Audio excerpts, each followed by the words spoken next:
thanks, and thanks to everyone for coming. Thanks to everyone who's created this really remarkable evening. And you know, it's really hard to follow the previous, not only the previous reader, but all of the previous readers. But I'm just going to stick with what I had already decided to read.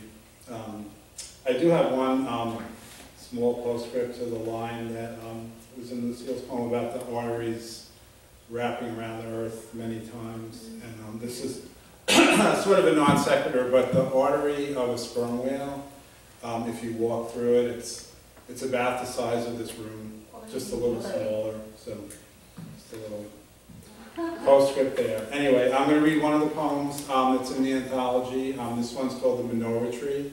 It's based on an actual tree it's in the front yard of a Catholic church in upstate New York, near where we live.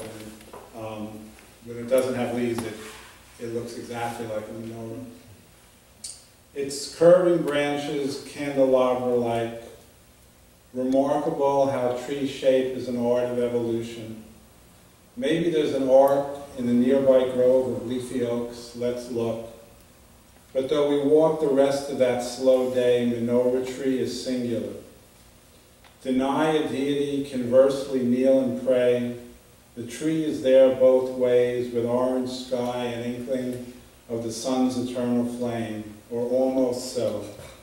Sun dies well down the road, but much to bask in, if for now. My name and those of forebears and descendants fades, yet something's in the coldest wind that lasts, that sources tangled roots in the deep past.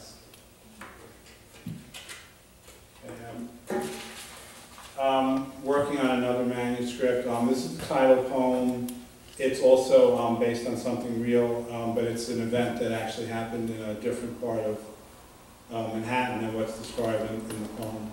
It's called Red-Tailed Hawk on Wall Street. The way a hawk rests on this concrete cliff, then circles high above the jostling throngs and glides, her wings agleam through early mists. You'd think that Wall Street is where she belongs. Imagine your surprise when reading that a poodle's owners filed suit in state court to have the nest removed, the bird dispatched, because Natasha had some nervous thoughts when walking, glimpsing Red-Tail's high sky ride. Can't nature and the city live in peace, you ask yourself, annoyed? Then glance outside where pigeons, sparrows look like morning's feast. Red-Tail is soaring past a gold-lit glass facade of 60 stories. This sight lasts.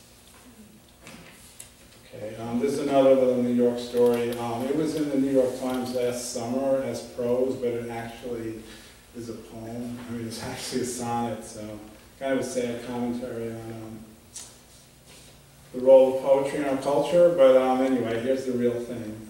It's called Mid-Bronx, 8 a.m. Who knows when happy first became a verb? I do recall the first place that I heard it used this way, a crowded subway car, mid-Bronx, mid-May. A teen addressed his love, you happy me, caressing her red hair at one of those mysterious long stops at tunnel blackness. Braiding her hair in loops, he kissed her then as if to prove his passion knew few bounds. Then lights went out, a louder kiss, the train rolled slightly back, some PA static roared wordless. No doubt a rush hour crowd like this heading to work was not about to panic. Then we heard an older woman's voice, almost a shout, train happy us and move, so language spreads. This is also, one more Wall Street poem. This is called Stock Trader's Bomb. Seclusion in the deepest tanglery and bramble of the Luther olive woods, where leaves so thick turn sky a light-swept green, and even paths are branch-caressed, so lean a swallow barely flits past. There Paul broods on market theories, trigonometry of chart and oscillation. There he soothes himself with intellect instead of wrath. against predictive failures of his math. July's sun seethes, but here mild breezes soothe. Despite declines, there's been no margin call. His assets stay aloft like a blackbird that coasts on gusts of summer shimmer, while her mate, crown perched, waits patiently.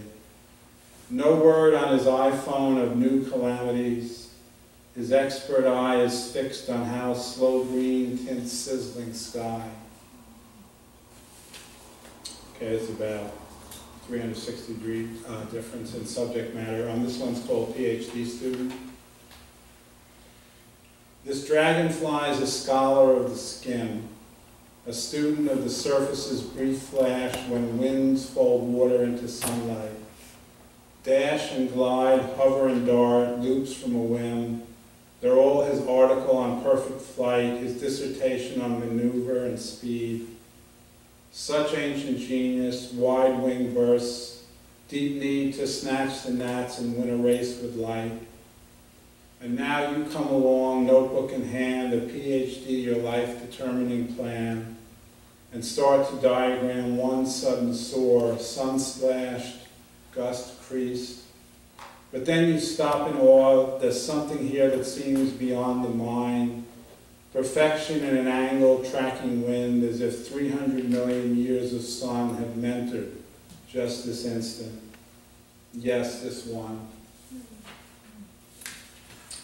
Okay, I think I have time for one more. Okay, this is a speculative poem. I wasn't around for this, but anyway, it's called Bonfire in the Cave. The vanished years are endless, but let's go impulsively to a quite random date, 350,000 years ago. Its only traces up till now an axe, a fire's ashes, one small bone. The threat of saber-tooth was constant. Can't relax, not even in the deepest cave. A guard was posted who'd awake all with his shriek. An inner phalanx formed, its torches bright, its axes raised as high. The charge was hard and brave. Most times the tiger then took flight, but if a mole was on, he took the weak, but rarely all. One stone-hewn axe went deep, and the tiger was roasted, eternal sleep. Okay, so on that bright note, thank you very much.